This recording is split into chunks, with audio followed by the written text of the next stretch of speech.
میرے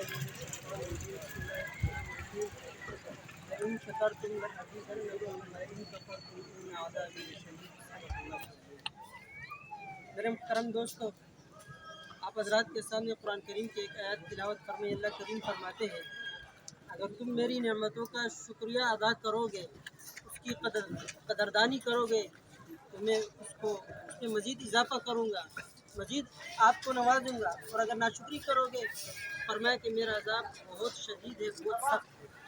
عزیز دوستو، یہ ہمارے ملک خداداد پاکستان یہ ہمیں پلیٹ میں یوں نہیں دیا ہے، بلکہ اس کے لیے کئی صدیاں علماء اکرام کی محنت، جدوجہد، جہاد، تحریکیں چلی تھی، اور خود انگریزوں نے لکھا ہے، انگریز مورخ لکھتا ہے کہ دہلی سے لے کر پشاور تک کوئی ایسا درخت نہیں تھا جس پر کسی عالم کی، کسی حریت پسند کی، کسی مسلمان کی لاش نہ لٹک رہی ہے۔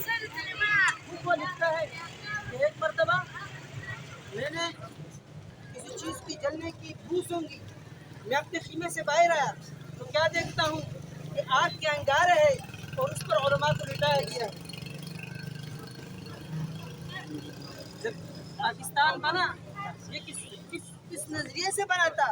اس وقت کیا نعرہ تھا؟ وہ نعرہ یہ تھا کہ بٹ کے رہے گا ہندوستان، بن کے رہے گا پاکستان، پاکستان کا مطلب کیا؟ لا الہ الا اللہ۔ یہ اللہ کی نظام کے لیے پاکستان بنا تھا۔ اور کون سا دن تھا؟ وہ رمضان مبارک کا دن تھا۔ وہ کون سا دن تھا؟ وہ جمعے کا دن تھا۔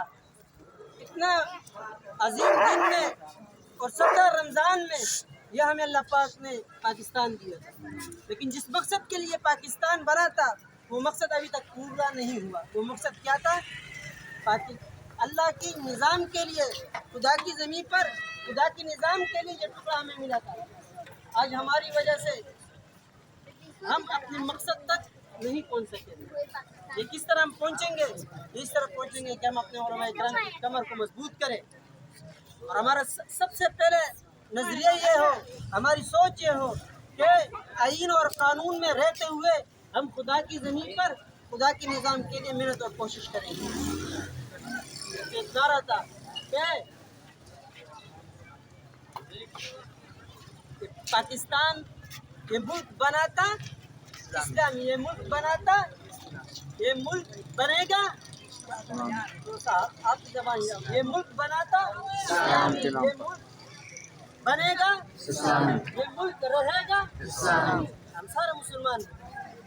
الحمدللہ 14 اگست کے دن اللہ جل جلالہ نے ہمیں عظیم دن نصیب کیا، یہ ملک نصیب کیا، اور جیسے حضرت نے فرمایا کہ حضرت مولانا شبیر احمد عثمانی نے پاکستان کے اندر اس پرچم کو لہرایا، اور بنگال کے اندر حضرت مولانا ظفر علی عثمانی نے اس پرچم کو لہرایا، اور پھر جہاں تک بس نہیں، قائد اعظم رحمۃ اللہ علیہ نے یہ وصیت کیا تھا کہ میرا جنازہ کون پڑھائے؟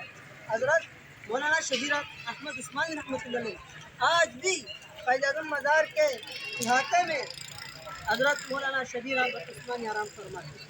یہ ہمارے اکابرین کی ایک تاریخ ہے۔ آج بھی انشاءاللہ ہم اللہ سے عہد کریں کہ اس جھنڈے تلے ہم ایک ہو کر قانون اور آئین کے تحت اسلام کی نظام کے لیے کوشش کریں گے، سبھی کریں گے انشاءاللہ۔ اللہ جل جلالہ آپ لوگوں کا یہاں آنا